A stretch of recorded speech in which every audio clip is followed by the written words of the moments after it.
আমার সাবান গুঁড়ো তো এখানেই রেখেছিলাম, কোথায় গেল? নিশ্চয়ই এটা ছোটর কাজ।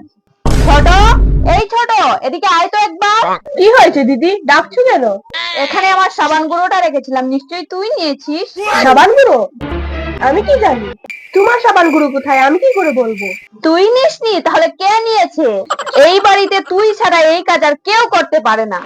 কোথায় রেখেছিস বল তাড়াতাড়ি। আমি যাই, আমার অনেক কাজ আছে, তুমি খুঁজো তোমার সাবান। এই এই, কোথায় যাচ্ছিস বলে তো যা। আমি জানি এটা তোরই কাজ, দাঁড়া দেখাচ্ছি মজা তোকে। দিদি একটু শুনো না।